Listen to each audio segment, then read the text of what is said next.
Carol Dweck, Mindset, The New Psychology of Success. Blink number 1.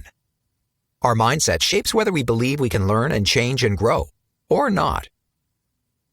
From the shape of your skull to the size of your foot, your body's physical characteristics are more or less entirely predetermined from the start. Of course, you can get plastic surgery or break a bone, but we human beings generally have very little control over our body's features. But what about intellectual and physical abilities, like playing basketball, drawing, or solving math problems? Are they hereditary or learned? Today, most scientists agree that if you want to become a concert violinist, you not only need to have a musical disposition, but must dedicate years of your life to practicing. Still, there are as many answers to this question as there are people, for our mindset plays a crucial role in how we see ourselves and others. Simply put, our mindset shapes our beliefs in accomplishing something. These two extremes form the basis for the concept of a fixed versus a growth mindset. People with a fixed mindset believe they are born naturally gifted at doing some things but utterly incapable of others, whereas people with a growth mindset believe they can become virtuosos of anything if they try hard enough. So the people in the latter group continue growing throughout their lives, acquiring new skills without reservation and actively engaging in their relationships. For them, life in all its facets is in a constant state of change. By contrast, people with a fixed mindset often let their black and white way of thinking obstruct their development. If they fail at something, they bury their heads in the sand or blame others. They hope for everlasting love in their relationships rather than working on the relationships themselves. Blink number 2. An individual's abilities are set in stone in the fixed mindset. People with a fixed mindset believe that talent is king. In their view, a person's abilities are set in stone from the get-go. A person is, by nature, either intelligent and talented or stupid and incompetent, and will stay that way. Big companies like Enron and McKinsey, whose HR departments invest a lot of money into scouting out so-called naturals at universities, embody this way of thinking. The grads they hire are expected to instantly boost company performance with their outstanding abilities. But since the grads are so talented, they receive little training and are not expected to progress in their jobs or grow into new roles. As a result, their superiors evaluate them constantly. Are these grads really as smart as we thought, or do their errors reveal that they lack the talent to get the job done? People with a fixed mindset think that employees who are not perfect from day one never will be, so it's best to let them go quickly.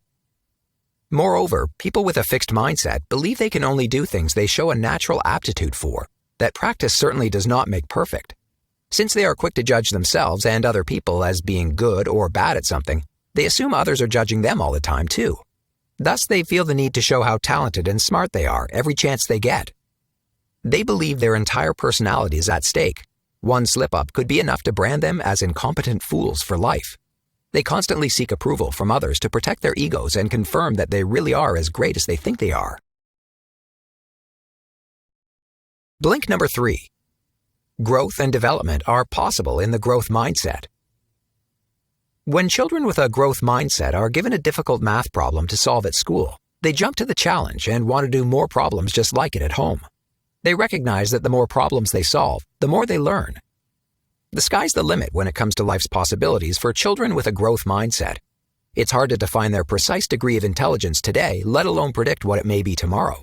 Sure, their grades reflect their status at one moment in time, but these kids believe they can learn more with hard work, dedication, and perseverance.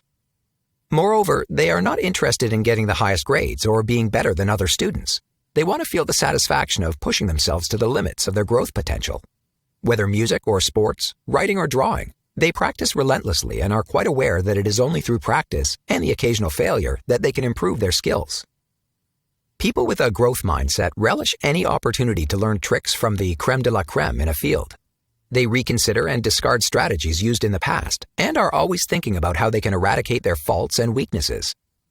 In their relationships, they encourage their partners to continue learning and working on themselves. When they play sports, they play knowing they are serving the team.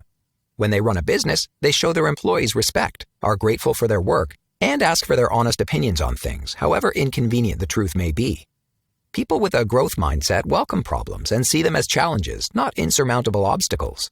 They willingly put their energy into bettering themselves and the world around them. Blink number 4. People with a fixed mindset seek approval. Those with a growth mindset seek development. Lee Iacocca became the CEO of Chrysler Motors when it was on the brink of collapse. Thanks to his swift decision-making and good feel for employees, he was just able to bring the company back to life. But after that, his behavior changed abruptly. He started resting on his laurels, flaunting his superiority and putting more energy into his own image than into the company's welfare. His sole objective became to seek approval from others. Iacocca clearly exhibits a fixed mindset. Just as he classifies everything as either good or bad, he feels others scrutinizing him, labeling him as a winner or a loser. And because he would like to be a winner, he tries to appear as intelligent and talented as possible instead of finding ways to improve the company. Contrast this with Lou Gerstner, who took over IBM just as it was about to go belly up. Plagued by a fixed mindset work environment, the company was wasting energy on internal disagreements instead of focusing on service and teamwork. Everyone was trying to do what was best for themselves, thus the company was not meeting customer needs. To change that, Gerstner broke down the company's hierarchies and emphasized teamwork, rewarding employees who supported their coworkers. He also opened up communication pathways throughout the company, putting himself on the same level as his employees. This enabled him to establish personal contact with as many employees as possible in a short period of time.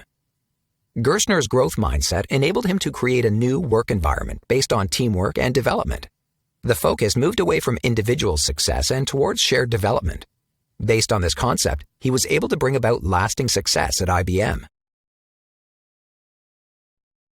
Blink number 5. The fixed mindset sees failures as disasters. The growth mindset sees them as opportunities. Failure has dramatic repercussions for people with a fixed mindset. Take the golfer Sergio Garcia. When he was having a bad streak, he fired one caddy after another in fits of rage. Once he even blamed his shoes, whereupon he took them off and threw them at an innocent bystander out of frustration. People with a fixed mindset do not believe they can learn from their mistakes. They see a single failure as evidence that they will be losers forever. One defeat negates and devalues all past successes. In order to preserve whatever little self-confidence they have, people with a fixed mindset make excuses, cheat, or lose interest and look the other way. They do not seek help or analyze their weaknesses, and they certainly do not try to get better by practicing. They see themselves as a finished product, not a continual process. Even Basketball Hall of Famer Michael Jordan had periods in his career when he did not dunk every ball he touched. He fluffed a good 26 potentially winning shots. However, rather than sticking his head in the sand, he practiced the shots he missed over and over again. By the end of his career, he had the best shooting techniques of anybody on the court. Michael Jordan obviously had a growth mindset. Rather than finding fault in his teammates or the court's floor, he looked for ways to improve his own skills and game. He analyzed his mistakes, practiced even harder than before, and took advice from other people. He firmly believed that he could transform his defeats into victories as long as he tried hard enough. Blink number 6. People with a fixed mindset avoid difficulties. Those with a growth mindset relish them. There are many things in life we can only achieve with effort. Yet when people with a fixed mindset are faced with a difficult situation, all they can see are risks, because the more time and energy they invest in something, the fewer excuses they have if they fail. Plus, they believe in the enormous power of natural talent. Gifted people should not need to try so hard. This way of thinking makes it impossible for people with a fixed mindset to better themselves without questioning their own talent, and so they avoid difficult situations. They do not want to potentially make a fool of themselves.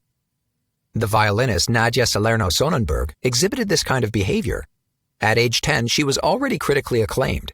By 18, she held her violin incorrectly and her fingers were stiff. Every time she tried to learn something new, she became so afraid of failing she would stop bringing her violin to lessons and avoid playing altogether.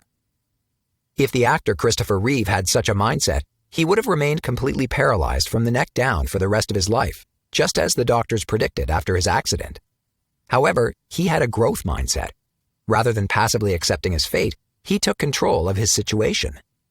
So he underwent a strenuous training program, and then the impossible happened. Contrary to all diagnoses, he moved his hands, then his legs, and finally his entire upper body. Challenges give people with a growth mindset the opportunity to pursue purpose-filled actions.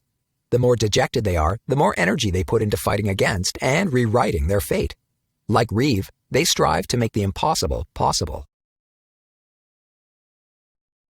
Blink number 7. Our mindset is often strongly influenced by the role models we had as children. What factors determine whether a person has a growth or a fixed mindset?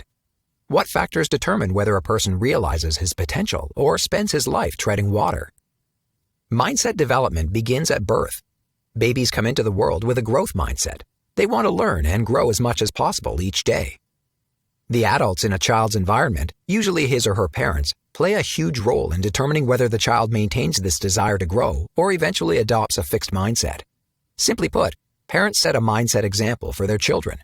Parents with a growth mindset encourage their children and urge them to continue learning, whereas those with a fixed mindset are always judging their children, telling them what is right or wrong, good or bad. Babies aged between 1 and 3 already behave accordingly. Growth mindset babies will try to help another baby who is crying.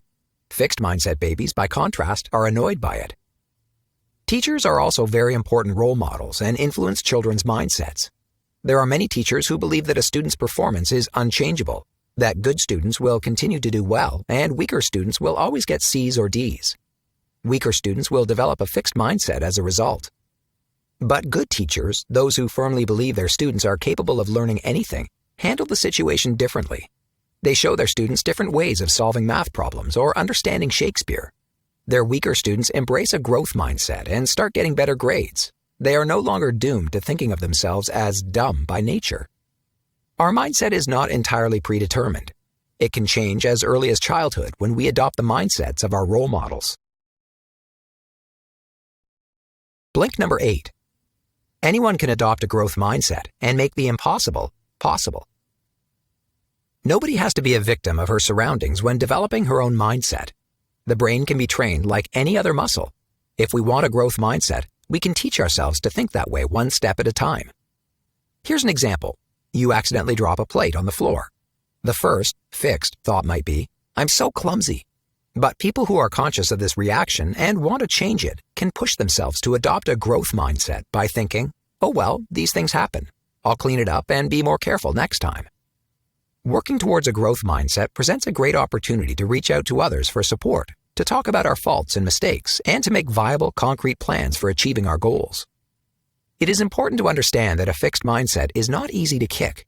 It has likely become an emotional crutch over the years. It protects us from failure, creates recognition in the eyes of our parents and partners, and boosts our self-confidence.